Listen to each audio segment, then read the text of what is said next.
Thank you, Chris. Before I begin, I would like to acknowledge the other members of the Walleye Task Group, including my co-chair, Rich Druin, for their hard work and assistance, without which this talk would not have been possible. So to give you an idea of the structure of the presentation, we'll begin with a review of our 2015 charges, a review of the 2015 fishery highlights, our walleye stock size estimates from 1978 through 2015, and this year's harvest policy and recommended allowable harvest, RAH, for 2016. So to begin with a review of the 2015 charges, those charges were similar to what we've had in previous years. First charge is to maintain and update our centralized time series of data sets required for our models and assessments, including both the tagging and population indices, as well as fishing, harvest, and effort by grid. Second charge is to improve our population models to produce the most scientifically defensible and reliable method for estimating and forecasting abundance, recruitment, and mortality. Included in that charge are exploring additional recruitment indices for incorporation into the catch-at-age model, exploring ways to account for tag loss and non-reporting and natural mortality estimates for catch-at-age modeling, and also exploring and advising on the feasibility of integrating Eastern Basin walleye assessments into our lake-wide management. Third charge is to report on the recommended allowable harvest levels for 2016, and the fourth charge is to provide guidance and recommendations for future tagging strategies to the Lake Erie Committee. So beginning with a review of the 2015 fisheries highlights, this figure is just a reminder of the jurisdictional boundaries and management units that are used by agencies for Lake Erie walleye management. Pay attention to the international TAC area, management units 1, 2, and 3, and the non-TAC area and management units 4 and management units 5. Next slide is the walleye harvest and quotas for 2015 in the West and Central Basins. Again, that's that TAC area. Total harvest was 2.5 million fish, or 61% of the TAC. 1.38 million of those fish were harvested in Ontario's waters. They include both commercial fishing and sport fishing harvest. The sport harvest values were estimated from the 2014 Lake-wide aerial creel. These values are included in Ontario's total walleye harvest but are not used in the catch-at-age analysis. Ontario harvested 78% of its quota. The value represented here is unadjusted for the 3.3% allowance for ice. The second highest harvest came from Ohio sport fishery. Ohio harvested 1.07 million walleye, or 51% of their quota, and Michigan harvested 70,000 walleye, or 27% of their allotted 240,000 fish. Moving on to walleye harvest by fishery, the total commercial fish harvest was 1.388 million fish. This is up 7% from the previous year's harvest of 1.292 million fish, but below the long-term mean of 2.024 million walleyes. Total sport fish harvest is down from the previous year with a total lake-wide sport fish harvest of 1.325 million fish. This is a 16% decrease from the 2014 harvest of 1.577 million fish and below the long-term mean harvest of 2.327 million fish. I'd like to draw your attention to the asterisk in the arrow that indicates the minimum size limit change from 15 inches that occurred in Ohio and Michigan waters in 2004, and you'll see this arrow pop up in many of the remaining slides. As mentioned earlier, the lake-wide commercial harvest increased slightly from the previous year. The majority of the harvest occurred in the West Basin Management Unit 1 with an annual harvest of 633,000 fish, which is lower than the 2014 harvest of 756,000 fish. As we move from west to east, notice the increase in harvest from the previous year in the West Central, East Central, and East Basin fisheries. Management Unit 2 and Management Unit 3 both increased 37% with a harvest of 354,000 and 325,000 fish respectively, and Management Unit 4 increased 93% with a harvest of 77,000 fish. Harvest in Management Unit 1, 2, and 3 are below the respective means for their time series, while Management Unit 4 is above the long-term mean of 32,000 fish. Moving on to lake-wide sport fish harvest by management unit. Lake-wide sport fish harvest is down from the previous year, 1.325 million fish in 2015 versus 1.577 million fish harvested in 2014. The Western Basin remains the largest component of the sport harvest. During 2015, Management Unit 1 had a sport fish harvest of 857,000 fish, a 14% decrease from 2014. The West Central Basin, Management Unit 2, harvest of 200,000 fish was a small increase in harvest relative to 2014, about 5%. Both Management Unit 3 and Management Unit 4 and 5 sport fisheries saw a decrease in harvest of about 1/3, with 153,000 and 115,000 fish respectively. Management Unit 1, 2, and 3 are below their long-term sport fish harvest means of 1.8 million, 278,000, and 176,000 fish. Sport fish harvest in Management Unit 4 and 5 remains above the long-term mean of 61,000 fish. The next slide is a spatial representation of both the commercial walleye harvest, number of fish in blue, and the sport fishery harvest in number of fish in red. You can see that both the sport fishery harvest and the commercial harvest were most heavily concentrated in the West Basin Management Unit 1, with additional commercial harvest being distributed across the northern portion of the Central Basin. Looking at walleye effort by fishery, lake-wide commercial gillnet effort is measured in kilometers of gillnet. For 2015, we saw a 31% increase in commercial gillnet effort across the lake, up from 14,943 kilometers of gillnet in 2014. This value is now above the long-term mean of 18,634 kilometers of gillnet fish per year, and is the highest level of gillnet effort observed since 2001. Lake-wide sport fishing effort, which is measured in millions of angler hours, decreased 2% from 2.94 million angler hours in 2014 to 2.88 million angler hours in 2015. The sport fish effort is still below the long-term mean of 5.21 million angler hours per year. Looking at walleye commercial effort by management unit, in 2015, commercial effort increased in all basins with the exception of Management Unit 1, which decreased from last year's effort by 5%. Effort showed an increasing trend moving west to east from Management Unit 2 to Management Unit 3 to Management Units 4 and 5. Management Unit 1 effort in 2015 was 6,980 kilometers of gillnet, which is down 5% from the 2014 effort of 7,351 kilometers of gillnet, and it continues below the long-term mean of just under 9,000 kilometers of gillnet. Management Unit 2 saw a 47% increase compared to 2014 values. Management Unit 2 effort was 6,500 kilometers of gillnet, which is above the long-term mean of 5,500 kilometers of gillnet.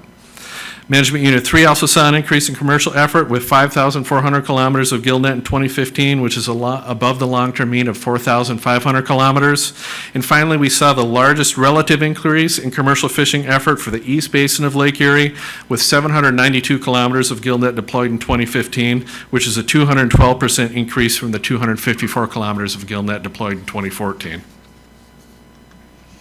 Looking at sport fishery effort by management unit, in 2015, sport fish effort decreased in Management Unit 1 and Management Unit 3 and increased in Management Unit 2 and Management Units 4 and 5. Management Unit 1 is still the largest component of the sport fishing effort with 1.6 million angler hours. Management Unit 2 sport fishing effort increased from 459,000 angler hours in 2014 to 564,000 angler hours in 2015, while Management Unit 3 saw a drop from 441,000 angler hours to 341,000 angler hours during the same time period. In terms of long-term means, Management Units 1, Management Unit 2, and Management Unit 3 are still below their long-term means of 3.8 million angler hours, 776,000 angler hours, and 451,000 angler hours, respectively. Management Unit 4 is above the long-term mean of 259,000 hours. This is a spatial distribution of effort in both the commercial fishery and the sport fishery. Again, similar to what we saw before, most of that is concentrated in the western basin of the lake, with commercial walleye effort being higher in the central portion of the lake on the northern shoreline. Looking at the walleye harvest rates by fishery, the total fish caught per kilometer of gillnet in the commercial fishery decreased by 18%, from 86.5 fish per kilometer of gillnet in 2014 to 70.7 fish per kilometer of gillnet in 2015. The harvest rate for the commercial fishery is again below the long-term mean of 121.9 fish per kilometer of gillnet. The sport fish harvest rate also decreased from the previous year, from 0.51 fish per hour in 2014 to 0.43 fish per hour in 2015. The sport harvest rate is now equal to the long-term mean of 0.43 fish per hour. Looking at the age composition of harvest by the fishery, nearly half the commercial and sport fish harvest was comprised of age 7 and older fish, including the 2003 year class, which accounted for about 40% of the lake-wide harvest. Age 1 through 5 walleye, which would be the 2010 through the 2014 year classes, occurred in a similar proportion in the fishery from about 9 to 16%. And age 6 walleye, which would be the 2009 year class, were least abundant. Looking at the mean age of harvest by fishery, across all years and jurisdictions, the mean age of walleye for 2014 or 2015 was 6.42 years. This is higher than the long-term mean of 4.04 years, and that's mostly due to the percent of 7 and older fish that continue to dominate the fisheries. The mean age of walleye seen in the sport fishery increased from 2014 from a mean of 6.57 years to a mean of 6.74 years. And the mean age of walleye also increased in the commercial fishery to a mean of 6.14 years. So to summarize, in 2015, the walleye total allowable catch, 4.114 million fish, was set at 2% above the 2014 TAC of 4.027 million fish. 61% of that 2015 TAC was harvested. In 2014, 66% of the TAC was harvested. In the commercial fishery, 1.388 million fish were harvested, which is up 7% from 2014, but still below the long-term mean for the 75 to 2014 time series. In the sport fishery, the harvest was 1.325 million fish, which is a decrease of 16% from 2014, and is also below the long-term mean of 2.327 million fish. And again, the age 7 and older fish were a large proportion, over 40% of the fishery. Looking at walleye effort in both the commercial and the sport fishery, effort in the commercial fishery was up 31% from 2014 and is now above the long-term mean from 1975 to 2014. Sport effort is down about 2% from 2014 and is below the long-term mean from the 1975 to 2014 time series. Looking at catch rates in the commercial fishery, fish per kilometer of gill net, 70.7 fish in 2015, which again is an 18% decrease from 2014 and is below the long-term mean of 121.9 fish from the 1975 to 2014 time series. And the sport catch rates, number of fish per thousands of angler hours, is at 0.43, which is a 16% decrease from 2014 and is now equal to the long-term mean in the time series. Just some graphs or some figures to show the spatial representation of some of our survey work. First, beginning with the Interagency Western Basin Trawl Survey, young of year or age 0 fish. You can see that the catch rates, as indicated by the color and the size of the dots, were highest around the islands areas in the western portion or the eastern portion of the Western Basin. Moving on to the Interagency Western Basin Trawl Survey for yearling age 1 individuals. Again, you can see that the distribution, the catch was much more scattered relative to the age 0s. Some of the highest catch rates occurred in the islands areas, in the eastern portion of the Western Basin, and then along the northern shoreline of the Western Basin. Looking at the West Basin dissolved oxygen readings for 2015, no trawl sites were excluded due to low DO in 2015. All of those were within the criteria for inclusion. And then looking at our age 0 Lake Erie Interagency Walleye Trawl Index, this is the pooled Ohio and Ontario young of year trawl catch data from the annual August trawl surveys that occur throughout the Western Basin to measure year class strength. Presented here is a number of fish per hectare, which is consistent with the Forage Task Group reporting format. Note the extremely high densities in 2003 survey compared with the weak to moderate strong year classes for 2004 to 2014.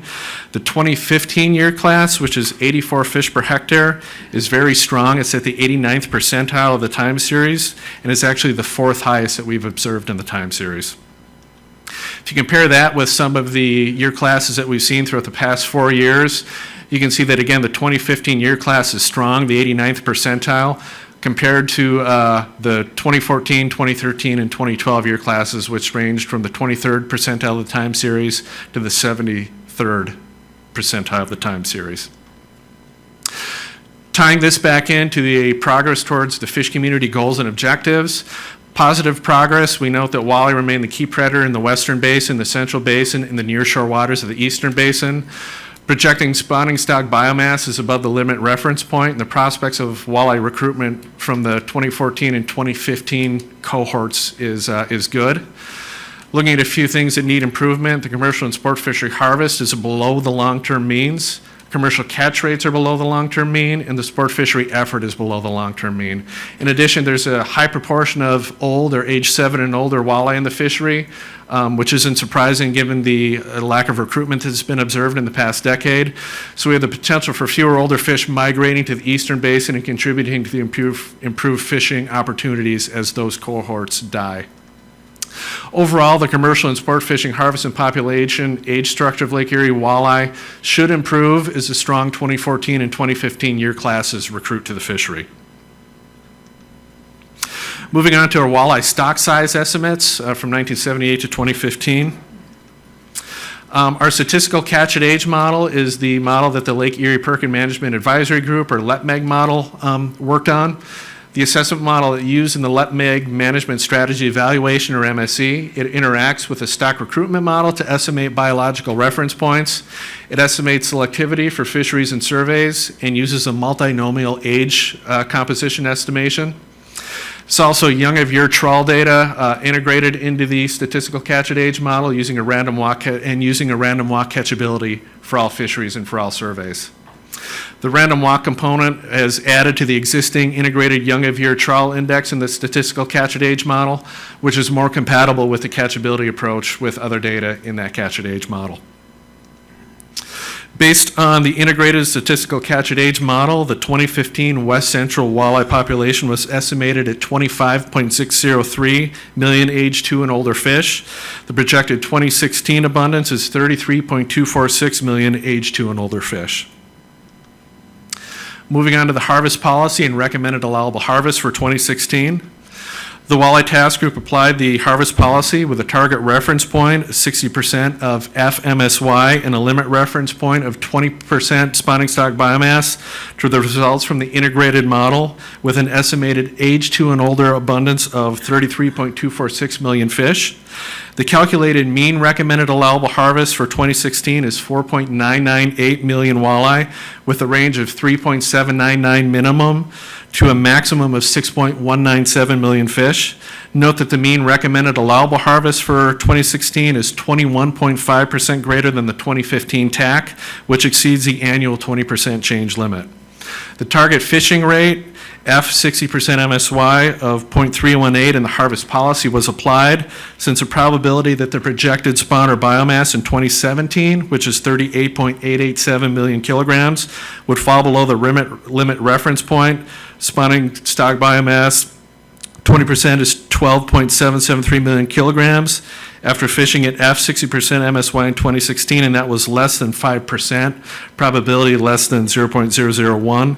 Thus, a probabilistic control rule that would have reduced the target fishing rate to conserve spawn or biomass was not invoked during the 2016 process to determine recommended allowable harvest. This is a graph that shows the 2015 TAC in 20% range compared with the 2016 TAC in 20% range. Again, note that the mean recommended allowable harvest in 2016 exceeds the 20% limit from 2015. In summary, the Walleye Task Group will distribute an executive summary of its annual report at this meeting that should be available on the counter outside. If you're interested in the complete Walleye Task Group report, that can be found on the GLFC website at the address presented there on the screen. And those that are still interested in receiving a hard copy of the full report can request that from any Lake Erie committee member, STC, or task group member by supplying their mailing info. And we'd like to extend a special thank you to the QFC at MSU for their ongoing assistance with the AD&B modeling efforts, the GLFC for dispersing the reward tag checks and the thank you letters, and Ohio DNR for providing the facility for the winter task group meetings. Thank you.